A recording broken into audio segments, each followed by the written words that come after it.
Hola, ¿qué tal? Mi nombre es Sebastián Botticelli, yo soy docente de Introducción a la Problemática del Mundo Contemporáneo, que es una de las materias comunes a todas las carreras de grado de la Universidad Nacional de 3 de Febrero. Y en la charla de hoy lo que voy a referir son distintas formas de lógicas de funcionamiento social. La idea es que esta charla funcione de alguna forma para introducir algunos de los temas que se van a estar trabajando durante las primeras unidades de nuestro curso. Y hay una idea por la que a mí me resulta significativo empezar, que es la idea de poder. Eso es un término que nosotros encontramos a menudo en la bibliografía, que vamos a estar leyendo a lo largo de la materia. Y una referencia, me parece a mí importante, sería la siguiente. Desde la forma en la que nosotros habitualmente pensamos al poder, hay una costumbre que es pensar al poder en términos de una posesión. El poder es algo que alguien tiene y alguien no tiene. Quien lo tiene somete a quien no lo tiene. Pensemos en los simbolismos que hacen al poder. Pensemos en la corona que está sobre la cabeza del rey. O, por ejemplo, el bastón que recibe el presidente a la hora de asumir su cargo. Bueno, quien tiene esa corona manda, los demás obedecen. Quien tiene el bastón manda y los demás, quienes no lo tienen, obedecen. Para las perspectivas que a nosotros nos interesa trabajar en este curso, es importante tratar de matizar esas formas de pensar al poder como una posesión para empezar a pensarlos de alguna otra manera, en donde no se trata solamente el poder, el ejercicio del poder de que alguien manda y otro obedece, sino que tiene que ver con conductas que hacen a relaciones que se dan entre las personas. Por supuesto que cuando digo relaciones no me estoy refiriendo a relaciones que se dan de un modo horizontal o igualitario. Las relaciones a las que me refiero, que son relaciones que se dan dentro del orden de lo social, son mayormente tensas, pero es importante pensar, empezar a matizar ideas y tratar de pensar al poder en clave relacional para correrse de esas perspectivas en donde hay un sujeto que detenta el poder y los demás sujetos quedan sometidos a sus designios. En esa clave nos vamos a estar moviendo a lo largo de esta charla a partir de la descripción de 3 modelos. La charla va a constar de 4 momentos. El primero de los modelos al que me voy a referir es el modelo del panoptismo, o también llamado sociedad disciplinaria. El segundo modelo es el modelo del sinoptismo, o también llamado sociedad de control. Y el tercer modelo es el modelo de la informatización, o también llamada sociedad en red. Al final de la charla, la idea es que dejemos articuladas algunas reflexiones, algunas preguntas que queden flotando y que nos invitan a seguir pensando sobre estas cuestiones. Para hablar de estos 3 modelos me voy a basar en la perspectiva de 3 autores muy importantes, muy significativos. Para hablar de la disciplina me voy a centrar o voy a tomar centralmente los aportes de un filósofo francés de segunda mitad del siglo XX que se llamaba Michel Foucault, especialmente de uno de sus libros más significativos y más resonantes, que es Vigilar y Castigar, que fue publicado en 1975. Para hablar de las sociedades de control voy a hacer referencia a los trabajos de otro filósofo francés, amigo de Foucault, al menos durante un tiempo, que se llamó Gilles Deleuze. Hay un texto que es la desgrabación de una conferencia que Deleuze pronuncia en 1990, que se llama Post-Scriptum sobre las sociedades de control. Y para hablar del modelo de la sociedad en red, me voy a basar en los trabajos de un sociólogo español que se llama Manuel Castells, que trabaja esta idea a lo largo de una serie de libros, el primero de los cuales se publica en 1996, es decir, a fines del siglo XX. Comencemos entonces por el panoptismo, el modelo de la sociedad disciplinaria. Tenemos que remontarnos a la Europa de entre los siglos XVIII y XIX. Y tenemos que hablar en especial de una figura muy significativa, que es un personaje que era filósofo, pero también era jurista y tenía desarrollos de conocimientos en arquitectura. Ese personaje no es otro que Jeremías Bentham. Bentham es un personaje muy importante sobre el cual llama la atención Michel Foucault en sus indagaciones. Hago esta aclaración también como nota al pie, es importante. Uno puede estar acostumbrado a escuchar o encontrar en cierta literatura que no trabaja el tema con todo el rigor suficiente, hablar del panóptico de Foucault, como si fuese Michel Foucault, este filósofo del siglo XX, quien inventó el panóptico. Bueno, Foucault no inventó el panóptico, ahora vamos a ver de qué se trata. Lo inventó este arquitecto jurista inglés, Jeremías Bentham, mucho tiempo antes, y lo que Foucault hizo fue señalar ese invento de Bentham como una de las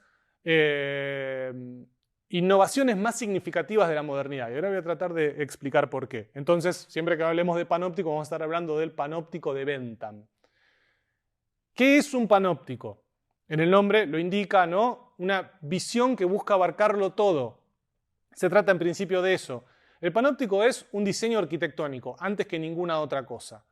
Ese diseño arquitectónico tiene que ver con establecer una retícula circular de modo tal que la periferia de esa retícula permanezca siempre iluminada y el centro permanezca siempre en penumbras. En la parte iluminada de la retícula se van a ubicar, por ejemplo, las personas que tienen que ser vigiladas y en el centro se va a ubicar el vigilante. Y para que el panóptico funcione correctamente, esto es lo que estipula Bentham, los vigilados nunca pueden saber efectivamente si están o no siendo observados, pero tienen que sentirse observados potencialmente todo el tiempo. Lo digo de otra manera. Quien se encuentra al interior de la retícula tiene que saber que puede ser que lo estén mirando todo el tiempo y nunca puede llegar a constatarlo con seguridad. Por lo cual, este es el objetivo del panóptico, todo el tiempo debe comportarse del modo en el que se supone que tiene que comportarse. Debe poder obedecer, debe estar obedeciendo físicamente a la consigna que se le impuso.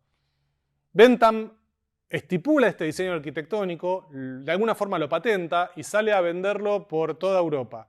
Repito, entre fines del siglo XVIII, comienzo del siglo XIX. ¿Qué edificios, qué instituciones son las que se construyen siguiendo este diseño arquitectónico? Allí es donde Foucault llama nuestra atención. Foucault lo que señala es, fijémonos que las instituciones que empiezan a construirse de esta manera son prisiones, escuelas, hospitales y fábricas. Esas son las 4 instituciones de encierro que Foucault estipula como las instituciones propias y características de la modernidad. Y fíjense ahí qué particular, ¿no? ¿Verdad? Se supone que, el encierro de las personas que han cometido un delito no es un invento de la modernidad, no es un invento del siglo XVIII ni del siglo XIX, pero el modo en el que las personas son encerradas al interior de la prisión, es decir, en un lugar en donde, primero, se las divide, se las individualiza, luego se les somete a una observancia constante y además se le imponen castigos que ya no tienen que ver con un sufrimiento físico, sino con, de alguna manera, reeducar sus cuerpos para que luego de salir de la prisión, de la cárcel específicamente, puedan considerarse unas personas en condiciones de obedecer una consigna y de convertirse en mano de obra potencialmente empleable. Eso es un invento propio de la modernidad. Eso es lo que en el nivel de la lógica del presidio se denomina pedagogía del trabajo, en donde también se estipula una suerte de pedagogía que ayuda a que las personas desarrollen hábitos de obediencia y de orden, es en la escuela. La enseñanza y el aprendizaje, por supuesto, no son un invento de la modernidad, pero la escuela como instrumento, como vehículo de los procesos de enseñanza y aprendizaje, es propia de la modernidad y pensemos la secuencia también. Así como en la cárcel encontramos un recluso en cada celda, en la escuela encontramos un estudiante, un alumno, habría que decir, siguiendo ahí cierta etimología de la palabra. El alumno, algunos sostienen, es la persona que no tiene luz. Esas eran las ideas pedagógicas, ¿no?, de ese momento de la Ilustración, de esos primigenios pasos de la Ilustración. Decía, en la cárcel un recluso en cada celda, en el aula un alumno en cada pupitre. Quien se ubica en una posición por sobre los pupitres de modo que puede dominarlos visualmente es el profesor, a quien los alumnos deben mirar. Lo mismo ocurre en el hospital. De vuelta, la medicina no es un invento del siglo XVIII, pero el tratamiento hospitalario de las enfermedades sí lo es. Un recluso en cada celda, un alumno en cada pupitre, un enfermo en cada cama. Y aquí el ejercicio, ¿no?, que cada uno o cada una de ustedes puede hacer es recordar, por ejemplo, en las escuelas a las que ustedes asistieron, en dónde estaba ubicada, por ejemplo, la preceptoría, o cómo era la disposición de las aulas, en dónde estaban puestas las ventanas en esas aulas. Cómo ahí juega, ¿no?, el tema del orden del poder estar siendo observados potencialmente todo el tiempo, y si alguno de ustedes tuvo la suerte o la desgracia de tener que pasar por una internación hospitalaria, también piense del modo en el que estaban dispuestas las camas respecto de la enfermería. Lo que Foucault señala es que en ese invento de Bentham, lo que se está desarrollando es una nueva lógica de producción social. En la cárcel, la persona que tiene las malas costumbres y es un delincuente es reeducada para convertirse en mano de obra potencialmente empleable. En la escuela, el niño, desde que somos muy pequeños, nos acostumbramos a responder a órdenes muy sencillas, como por ejemplo el timbre, que indica que tenemos que entrar al aula o salir de ella. En el hospital, la persona que no está en condiciones de obedecer, de moverse por sus medios, es sanada, de modo tal que sí puede hacerlo, y todo eso confluye en la cuarta de las instituciones, la que había mencionado hace un momento, que es la fábrica. En la fábrica, el obrero responde órdenes simples y su cuerpo está siempre dispuesto a la obediencia y además siente la vigilancia del capataz. Ahí hay que recordar una película como por ejemplo Tiempos Modernos, lo que tuvo que ver ya entrando en el siglo XX con el invento de la cinta transportadora y los modos de regular los tiempos de la producción. Todo eso refleja la lógica del panoptismo, ¿no? En el invento de Bentham está reflejado el espíritu de la modernidad. Una nueva lógica que funda un sentido institucional y una matriz de funcionamiento social que podría recibir por título el del panoptismo. Pero la lógica del panoptismo va más allá del dispositivo solamente espacial. De unos años a esta parte, todos nos hemos habituado a... bueno, esto ya es quizás un poco más viejo, estamos hablando quizás de décadas, ¿no? Nos hemos habituado a entrar lugares en donde se nos apunta con cámaras que nos están filmando, como esta que me está apuntando a mí en este momento, pero las cámaras de alguna forma están en algún sentido más disimuladas, o nos hemos acostumbrado a ver cartelitos en donde se nos indica que sonriamos porque nos están filmando. Quizás la cámara no la vemos, quizás vemos un objeto en la pared que se parece a una cámara, pero ni siquiera es una cámara. De cualquier modo eso funciona, y si nosotros sabemos que estamos siendo potencialmente observados, vamos a comportarnos como se supone que debemos comportarnos. Esa es la idea del panoptismo. Se trata de una lógica de funcionamiento social que opera esencialmente sobre los cuerpos tomados de un modo individual, y que lo que busca generar es esencialmente un sentido de la obediencia, un sentido de seguir las pautas, seguir la norma. Hay otra forma de llamar a las sociedades del panoptismo, las sociedades disciplinarias, se trata de las sociedades de la normalización. Todos seguimos la norma a partir de que nos sentimos vigilados, por supuesto a partir de que tenemos en claro cuál es el castigo que le cabe a aquel que no cumple con la norma y es descubierto por esa vigilancia, ese gran ojo que nos observa todo el tiempo. Aparece también ahí la figura de El Gran Hermano, de la novela de Orwell, 1984, también un nombre a que nos hemos habituado mucho en los últimos años.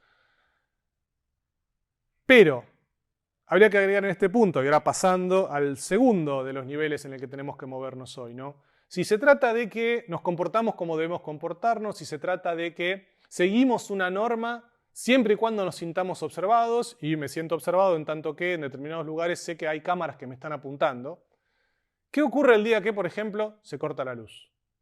En donde yo tengo la certeza de que nadie me está observando porque esa cámara, sea real o sea falsa, no está funcionando porque no hay energía eléctrica. Si yo no introyecté hasta mi conciencia la norma que se supone que debo cumplir, aprovecho ese día para, lo voy a decir en términos escolares, portarme mal. Y eso es algo que las lógicas de funcionamiento del poder no pueden dejar de prever. Habíamos hablado de Bentham, habíamos hablado de fines del siglo XVIII, comienzo del siglo XIX. Las invito a que nos traslademos a la segunda mitad del siglo XX, en donde encontramos una nueva lógica de funcionamiento social que recibe en alguna bibliografía este nombre, el sinóptico, el sinoptismo. Autores como Gilles Deleuze hablan de esta matriz de funcionamiento social en términos de sociedad de control. El control viene a ser la segunda versión de la disciplina. El control viene a perfeccionar la disciplina. Si en el esquema del panóptico de lo que se trataba era de que hay un vigilante en el centro que está en condición de observar todo lo que ocurre a su alrededor, de alguna manera el sinóptico invierte esa perspectiva espacial. Ya no, las miradas no se dirigen desde el centro hacia el afuera, desde el centro hacia la periferia, sino que desde la periferia se dirigen hacia una centralidad. Pero esas miradas ya no están obligadas a observar, y además esas miradas que se dirigen hacia esa centralidad, lo que observan ya no lo hacen en términos de vigilancia, sino en términos de deseo. Lo que se ubica en el centro del sinóptico no es el vigilante, sino el modelo a seguir. El ejemplo paradigmático de una tecnología sinóptica sería la publicidad. Cuando digo publicidad, podemos hablar por supuesto de la lógica publicitaria, pero podemos pensar tranquilamente en la publicidad en la vía pública. Justamente, ¿no? De eso se trata. La publicidad que está puesta delante de la vista de todo el mundo. Nadie es obligado a observar el cartel en el que aparece, por ejemplo, Lionel Messi vendiendo un par de botines nuevos. Pero nos resulta atractiva esa figura y de alguna forma la miramos y de alguna forma eso despierta en nosotros, bueno, ahí podría discutirse si es que despierta un deseo nuevo, genera un deseo que no teníamos, o de alguna forma había algún tipo de deseo que estaba ahí ya dando vueltas y la publicidad lo que alcanzó a hacer es captarlo y encauzarlo, pero en cualquiera de esas dos posibilidades, lo que empieza a pasar ahora es que las consignas y las pautas de normalización dejan de llegarme de una manera coactiva, dejan de llegarme por imposición y dejan de funcionar a partir del miedo que puede despertar en mí, el castigo que puedo llegar a tener si no las cumplo, para pasar a funcionar en un plano que podría entenderse como bastante más sutil. Ahí, por supuesto, los medios de comunicación juegan un papel muy fuerte. Los medios de comunicación, nuevamente, son un invento anterior al de la lógica del sinoptismo, pero la publicidad coopta esos espacios de medio de comunicación hacia donde nosotros estamos habituados a dirigir nuestra mirada. Y entonces ahora no hay palos que estén amenazando con golpearme, no hay bayonetas que estén amenazando con clavarse en mi espalda, nada me está coaccionando, nada me está empujando a actuar de una cierta manera. Yo actúo del modo en el que actúo porque siento que quiero hacer eso, porque siento que quiero tener los botines de Messi, nadie me obligó a ir a comprarlos. Voy a ir a comprarlos porque de alguna forma quiero poder parecerme a Messi, por supuesto que no sé y soy consciente, y esto es importante, de que nunca voy a jugar como Messi por más que me ponga los botines que Messi me está vendiendo. Pero hay algo en mi sensación que se retroalimenta desde ese lugar y voy y compro los botines. De eso se trata. También algo a agregar aquí, y esto nos va a permitir diferenciar esta lógica del sinoptismo de la matriz que sigue. Hay algo aquí del orden de la zanahoria delante del caballo, ¿no? ¿Conocen esa figura? Quien maneja la carreta que ubica delante del caballo con una caña de pescar, como pasa en los dibujitos animados, una zanahoria para que el caballo trate de agarrarla y con eso avance. El caballo nunca llega a agarrar la zanahoria y nosotros sabemos que nunca vamos a jugar al fútbol como Messi. Pero en esa promesa que nosotros sabemos que seguimos de cualquier manera, aun cuando sepamos que nunca se va a cumplir, así funciona el direccionamiento sinóptico de las conductas dentro de la sociedad de control. Entonces, aquí un breve repaso y un cuadro comparativo que tiene que servirnos para esquematizar un poco lo que hemos dicho hasta este punto. En este cuadro comparativo nosotros encontramos características que describen esencialmente a la sociedad disciplinaria de un lado y a la sociedad de control de otro. Y fijémonos la complementariedad que se da entre estas dos lógicas de funcionamiento social. Lo que para las sociedades disciplinarias eran los espacios analógicos, por ejemplo los que habíamos nombrado, la escuela, la fábrica, el hospital, la cárcel, en la sociedad de control el sujeto empieza a habitar espacios numéricos, espacios que se regulan numéricamente. La institución paradigmática de la sociedad disciplinaria, como ya dijimos, era la fábrica. La institución paradigmática de la sociedad de control es la empresa, y la empresa es más que la fábrica. La empresa toma en consideración lo que en contabilidad se conoce como los activos intangibles, es decir, las marcas, por ejemplo.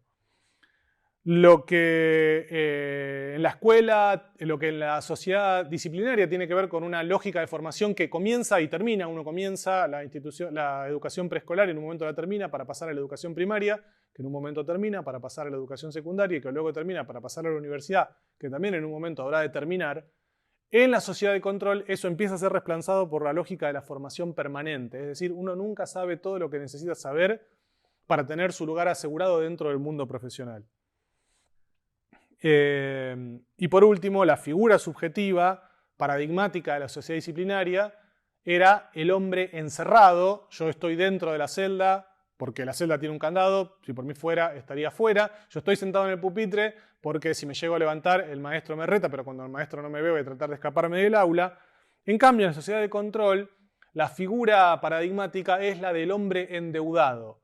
Yo estoy en mi puesto de trabajo porque necesito dinero para saldar las deudas que contraje a partir de todo lo que me dediqué a consumir sin estar seguro si lo necesitaba o no, pero por haberle dado rienda suelta a mi deseo.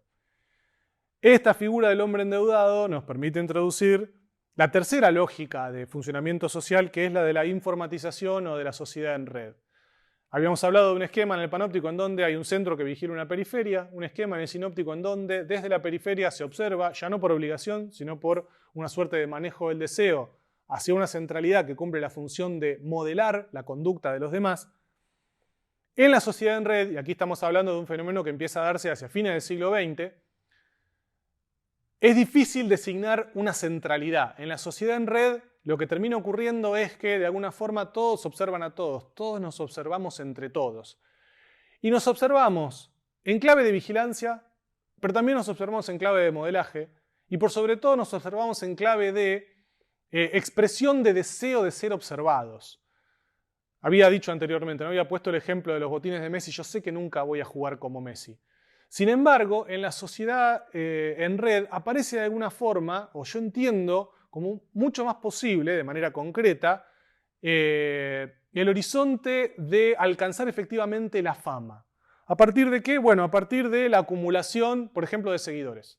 Entonces, si la escuela o la cárcel era la institución en donde uno encontraba el mejor ejemplo del panóptico, la publicidad, y entre ellas los carteles de la vía pública, son el mejor ejemplo en el que uno encuentra las características del sinóptico. Sin ninguna duda, está también expresado así en el nombre, las redes sociales son la tecnología que mejor expresa lo que ocurre en el momento de la sociedad en red. En el momento de la sociedad en red, lo que pasa es que lo que hacemos es negociar con nuestra atención. La atención se convierte en una mercancía.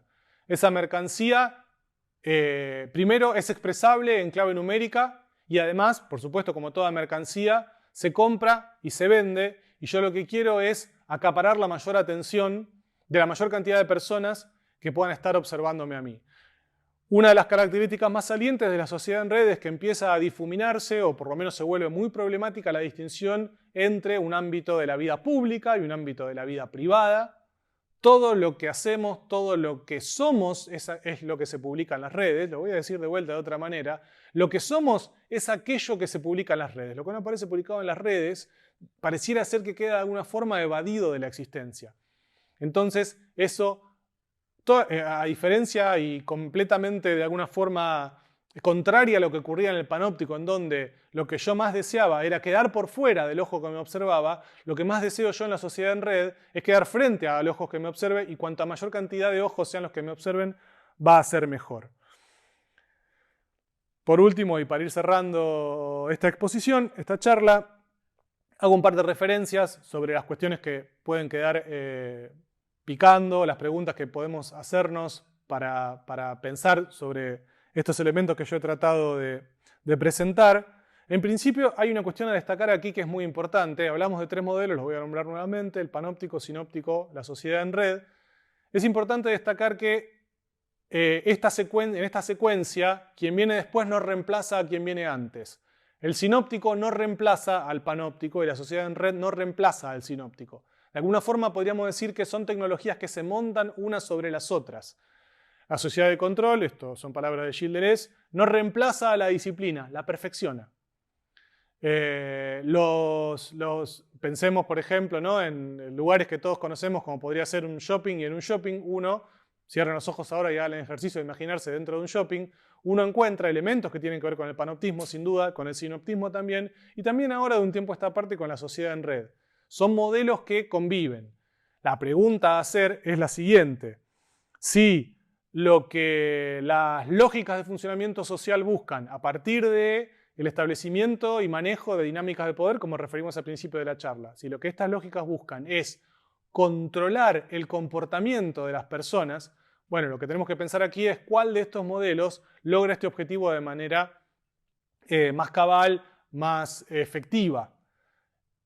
Y además, otra de las cuestiones que tenemos que pensar, y voy cerrando con esto, es cuál es el lugar que nosotros podemos ocupar para pararnos frente a estas lógicas de poder.